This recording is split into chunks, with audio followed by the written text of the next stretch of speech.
Welcome back to the Nürburgring, one of the most famous circuits in the world, for some more special big open single-seater racing. This is race 2 of round 2 of the 2026 Boss GP Championship, and great to have your company on this English commentary live stream.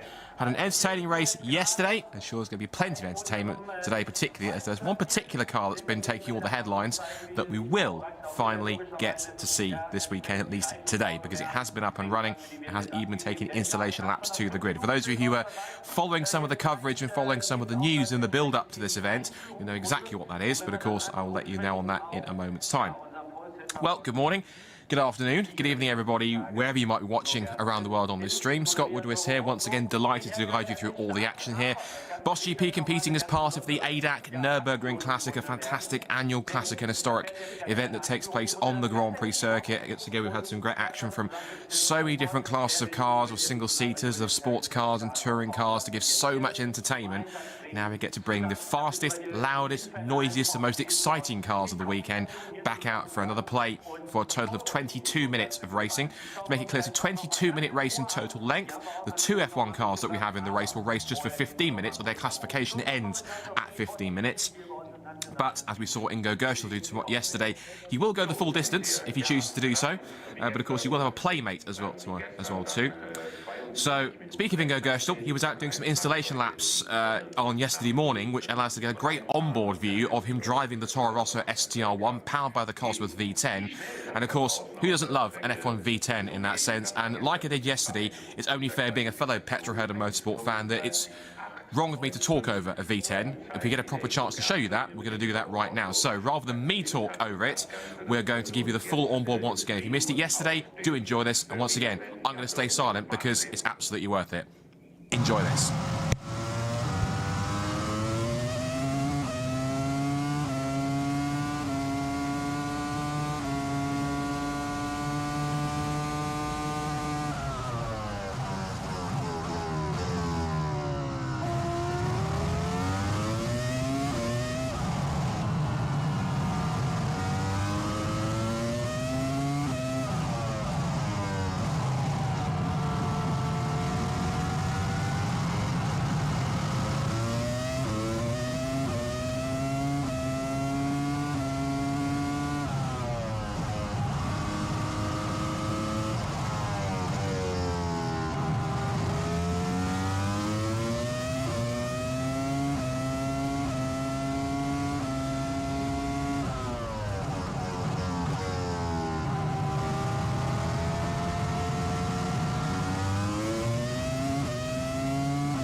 As I say, it would have been wrong of me to talk over that. That would have been absolutely sacrilegious. But that was Ingo Gerschel at pretty much full chat for a lap around the Nürburgring Grand Prix circuit.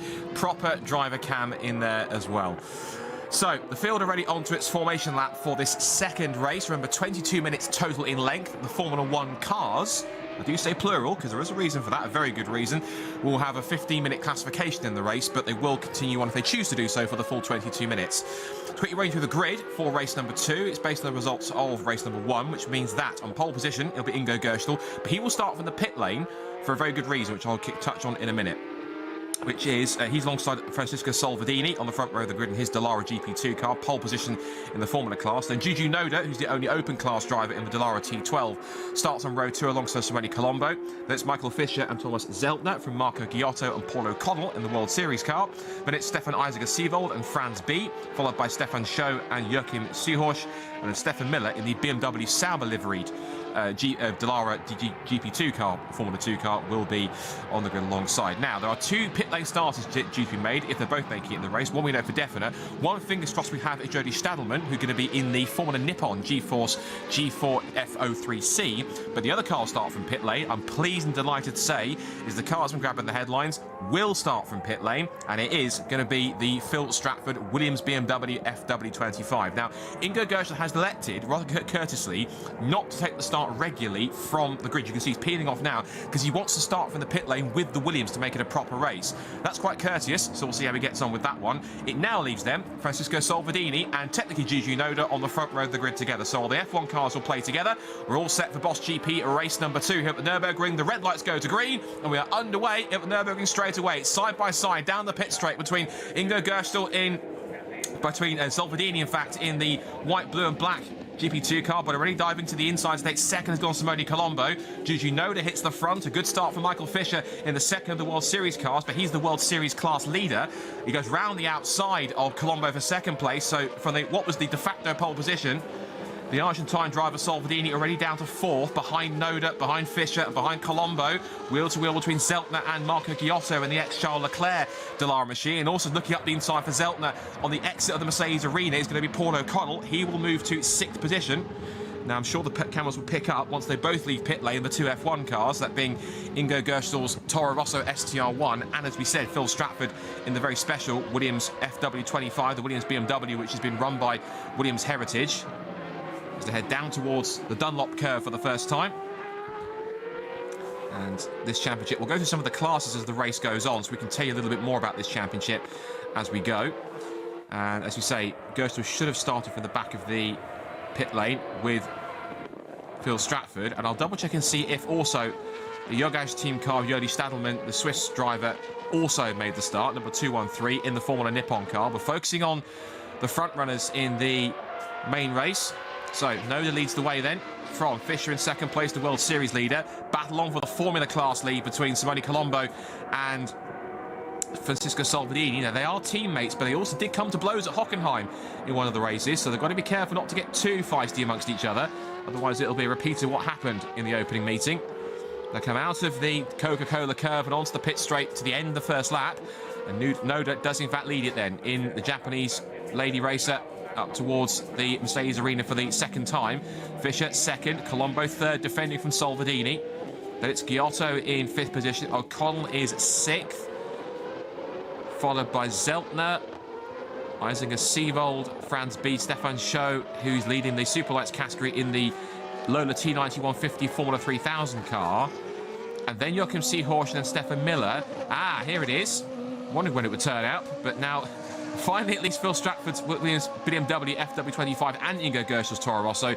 They're kind of in a race within their own race here, but they're doing it's almost like a bit of a racing demonstration within the main Boss GP race. So we finally get the Williams BMW out on track in the race. And of course, he has a playmate in multiple-time Boss GP champion Ingo Gerschel. This might well take some of the attention in the race, whilst there's the main contest going on with Noda, Fischer, Colombo, Salvadini and co. But here it is, the Williams BMW FW25. And again, considering these are V10 F1 cars, I actually feel awkward talking over them. I might give you a few moments of silence in a couple of corners if the cameras focus on them, just to give you some sound, because we heard Gerschel's Williams. I might just do that, in fact. Just listen to the V10.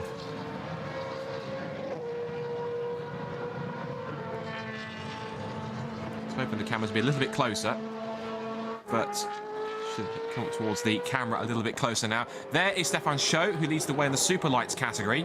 That's for all the Formula 3000 cars. He's leading from Joachim Seehorst there in the V6 powered Dallara World Series car.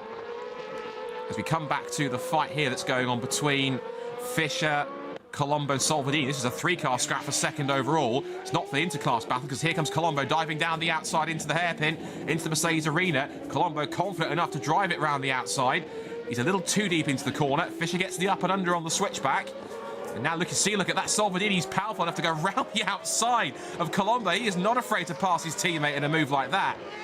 Up into 3rd position. Back into the Formula Class lead goes Salvadini, the young Argentine, who has a little bit of junior single-seater experience, but he's got into Boss GP in this ex-GP2/F2 Dallara chassis, GP211 car that he has. That's the kind of second to last iteration before the current one.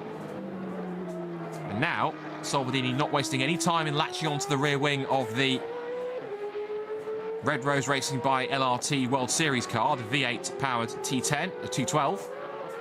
Out of the Dunlop curve, up towards the Michael Schumacher S, and Salvadini, this won't be for the Formula Class lead. He's already in that, having passed Colombo around the outside, but he wants the bragging rights for second place overall. As a look, he's thinking about a move into Michelin curve, pops his nose out into Fischer's wing mirrors, but there's no way through as they come back through into the right-hander. Going into Warsteiner curve, but he'll be locked into the toe, flat out, through Ad Van Bogen. Is he going to try and move into that slightly high-speed chicane of NGK chicane? He's up the inside.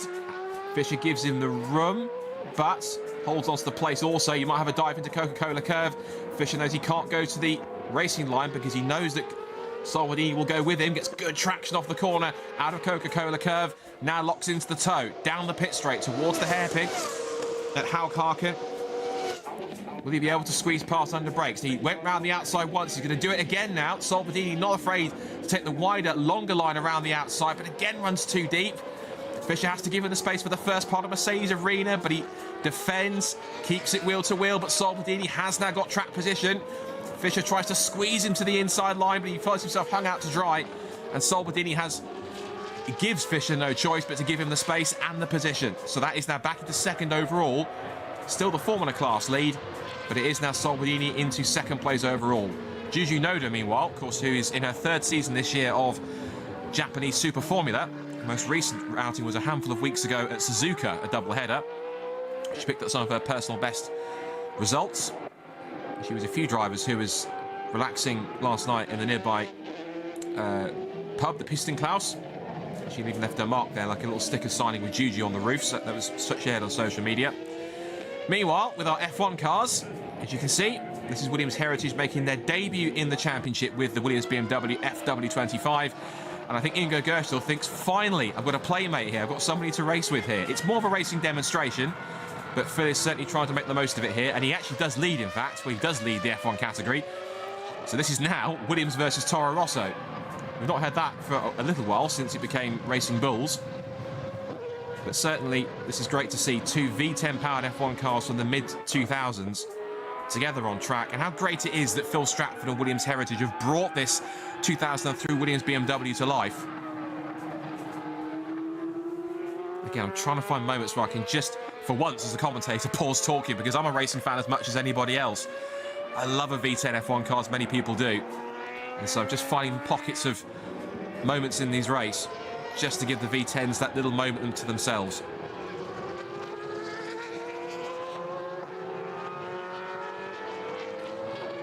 See, they put a lap on the Joachim Seehorst's V6 Dallara World Series car. I might have to be quiet here, though.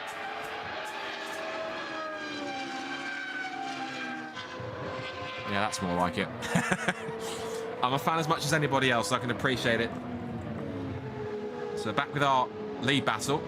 Juju Noda some 10.7 seconds out in front, so she's not really going to be troubled too much. We're now looking at this fight, though, which is Salvadini in second place, and he's now pulled clear by about 2.5 seconds from this fight now that's become for third, between Simone Colombo, who's now got past Michael Fischer himself, he's still the World Series class leader from Paul O'Connell, and then the second of those Red Rose Racing cars of Stefan Isager-Sevold, and then Marco Ghiotto in the ex-Charles Leclerc Dallara GP211 car, racing for Nardi Compressori. There's Paul O'Connell in the background in the Toro Rosso-inspired livery. The two Red Rose Racing by LRT cars have a livery very much inspired by the Rothmans liveries. As they make their way out through Ad Van Bogen, that really fast, high-speed section. Salvadini has kind of cleared off out in front, unsurprisingly. He does set his personal best on that last lap, 144.265, compared to 143.9. That's not even her personal best. That's 142.3. And just to mention, we were hoping to have Jody Stadelman. He did the reconnaissance lap, but sadly is now in again with electrical issues. So we were hoping to see the Formula Nippon G-Force chassis with the Mugen engine, but sadly that car not wanted to play ball. Thankfully, the Williams did, and it is out on track at the moment, battling away with Ingo Gerstel in that F1 class lead. There is Paul O'Connell. Of course, he also races in the Boss Island Championship. There is such a thing as a big open single-seater island series, which he's very much someone who is popular in that, but also now to deploy his craft for several seasons on the continent in Europe in the Boss GP Championship. So as we watch this battle going on, as Marco Ghiotto starts to get that a little bit closer, see how that plays out. Now this is a replay of what happened. This is how Colombo got past Michael Fisher. That's just on the CCTV camera footage we have there, going into the Hal Harkin hairpin.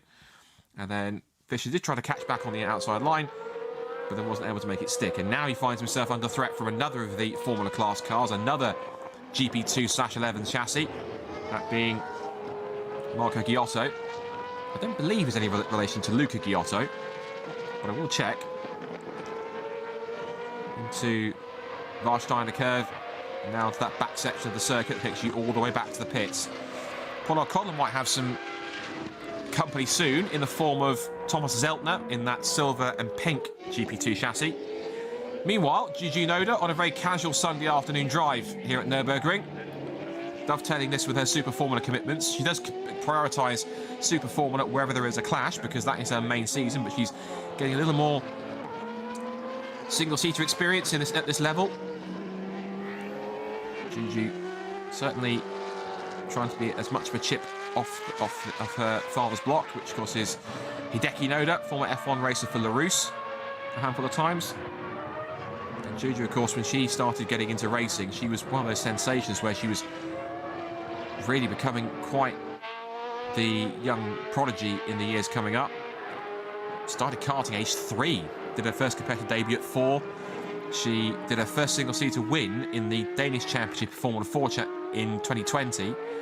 And she was 14 from pole in her very first race. I think she even tested, if I'm correct, a Formula 3 car at 12 or 13 years old. That set a massive buzz around the motorsport sphere. Speaking of a massive buzz, how great it is to have this car in the mix, who appears to be on his own, because Phil Stratford does not have Ingo Gerstel to play with now. I think the reason is because Ingo is now some 6 seconds up the road, so he's now decided to take the lead and then go forwards to try and score some points. But Phil Stratford, the British-born driver, lives in California, owner of this car, and he commissioned Williams and its heritage department to restore it. Let's listen.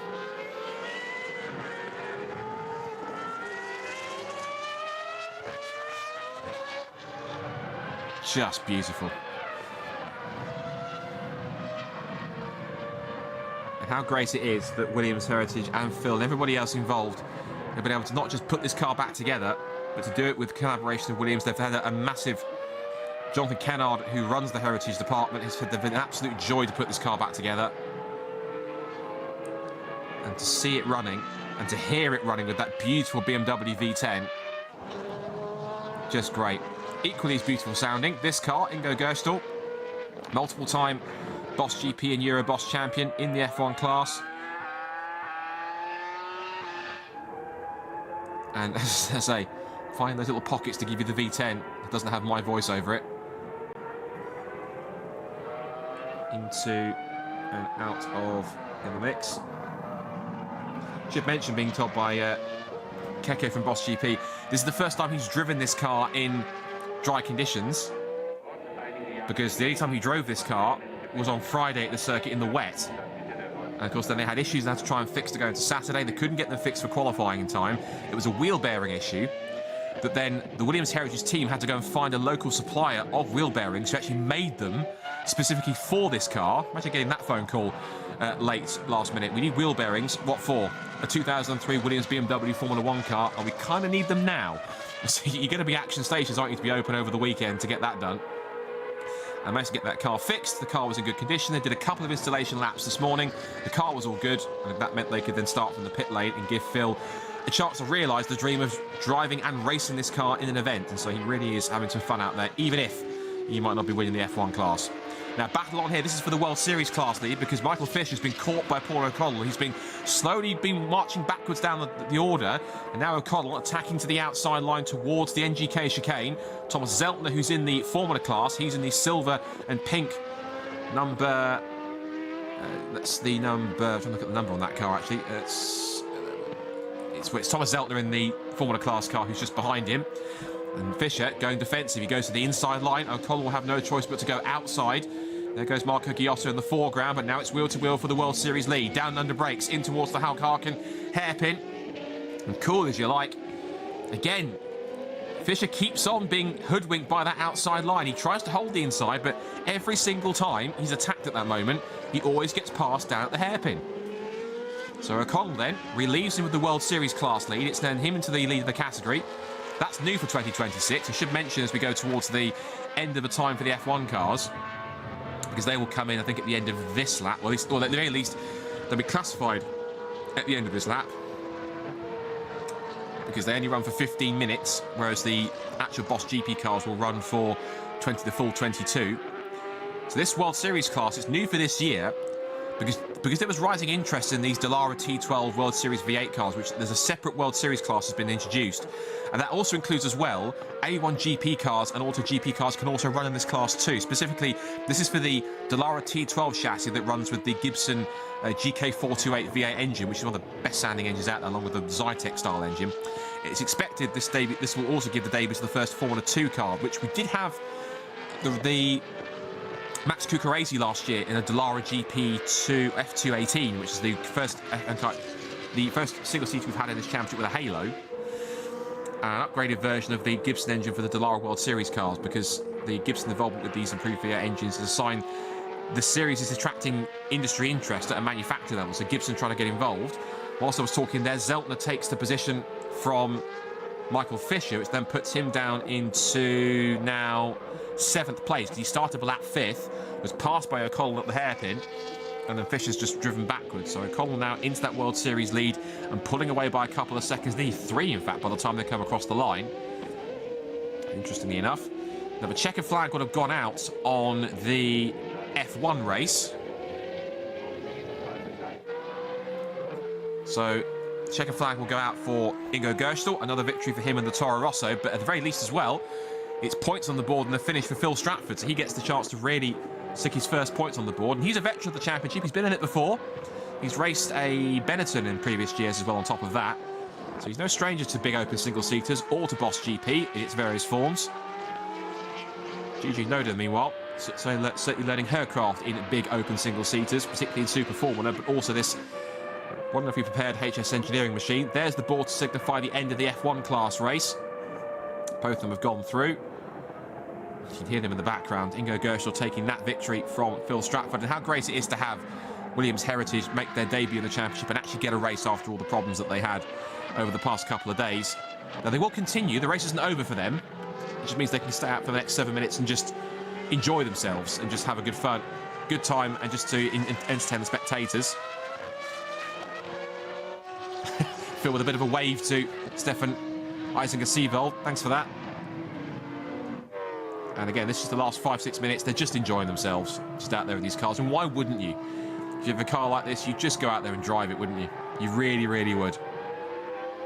So the other class that we have in this championship, as we go to the final few minutes, you can hear Phil Stratford heading down towards Dunlop Curve in the background. You have the F1 class, which is for F1 cars from the 1996 season onwards that are eligible to compete. So you can have Benettons, Williams, Ferraris if you choose, Toro Rossos, Lotus and Caterhams. There's also Walter Stedler, who he's registered for the championship as a Prost APO2, which is the 1999 Peugeot-powered F1 car.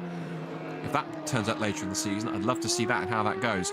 Now, usually, sometimes if they have enough cars, they can have their own start ahead of the rest of the categories, but because there was only one car that started yesterday, they started with everybody else.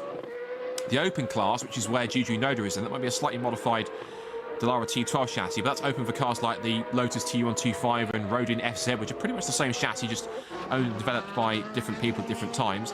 You can have Champ cars and Indy cars in this championship from 2008, and also you can have cars like the Wolf GP08 Sonic and modified cars from other categories. It's basically a catch-all for anything that doesn't fit in any of the other classes. As we see, that is Salvadini putting a lap on Franz B.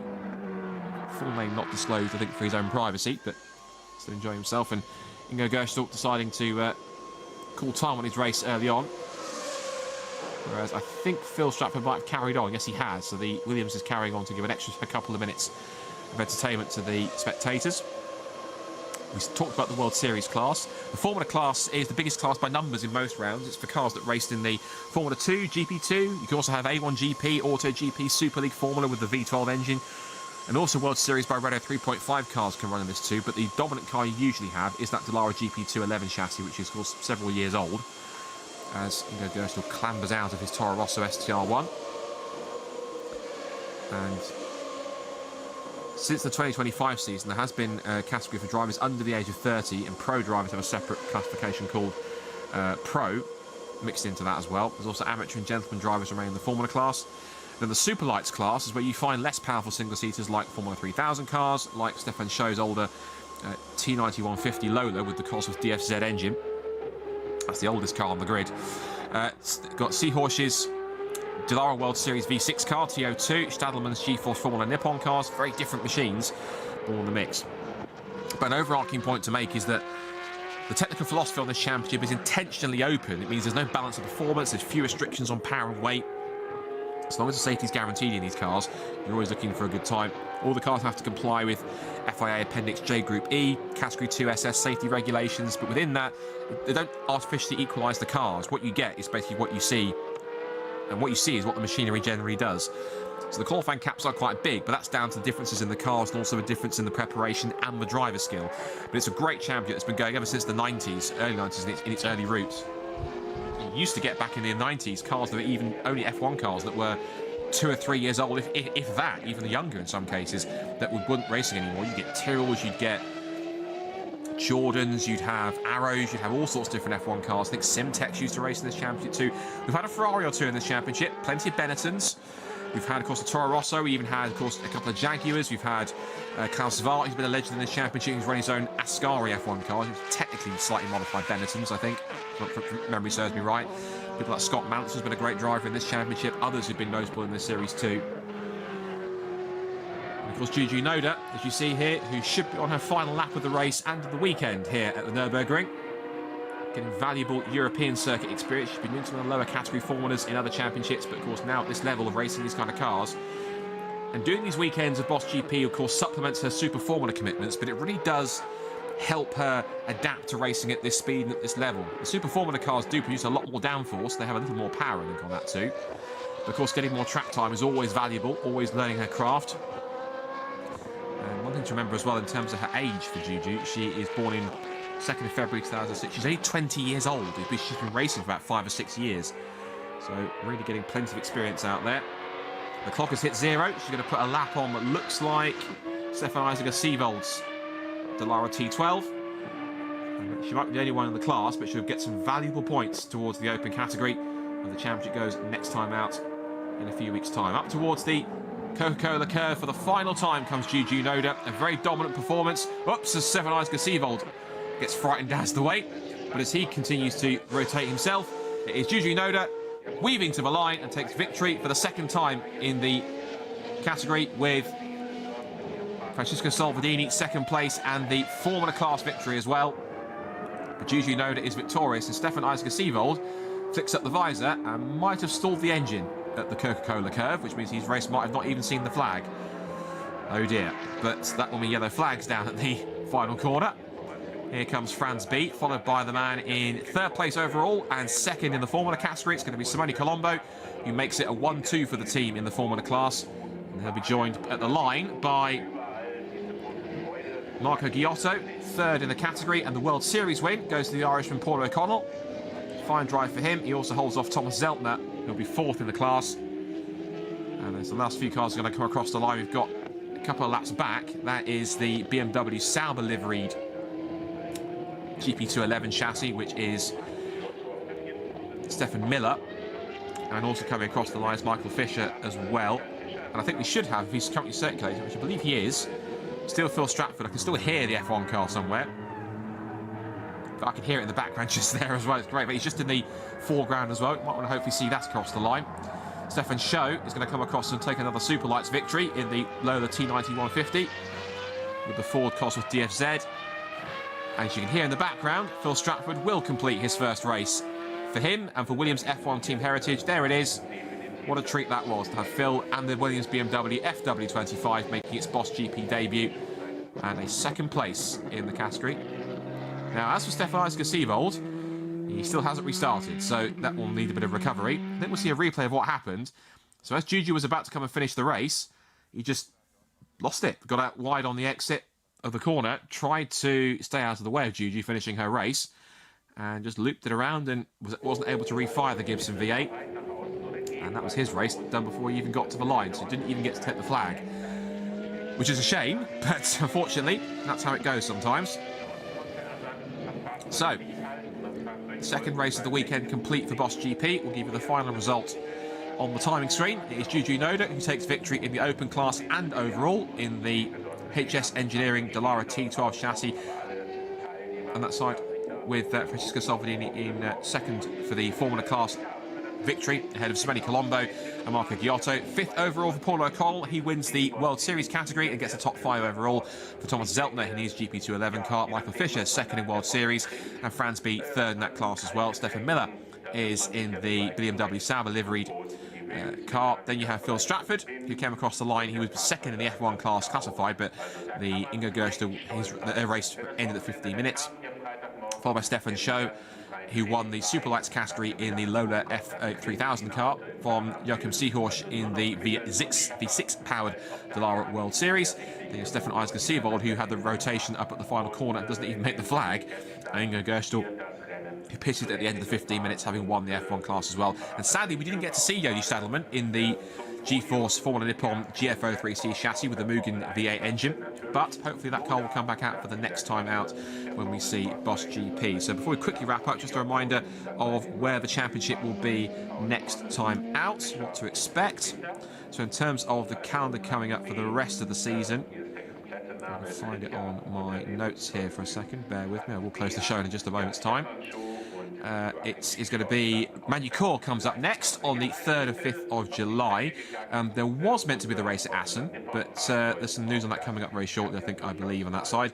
Then the Red Bull Ring's coming up on the end of August, and then the finale will be at the beginning of October at the Gran Premio Storico d'Italia at Mugello as well. So plenty of great races, some great circuits coming up. It's been a great pleasure to be once again with the voice of Boss GP for this championship for this weekend at the Nürburgring Classic on the English stream. Thank you so much for everyone that's watching. Do visit Boss GP's website, follow on social media, and subscribe to the YouTube channel as well for more live streams when they come up. But for myself, Scott Woodwis, and everyone involved at the Nürburgring for Boss GP, thank you for watching, and we'll see you the next time when we have a next live stream. If you can make it in person, go to the Racing Cup Magny-Cours at Circuit de Nevers in France on the 3rd and 5th of July for the next instalment of Boss GP 2026. Bye for now.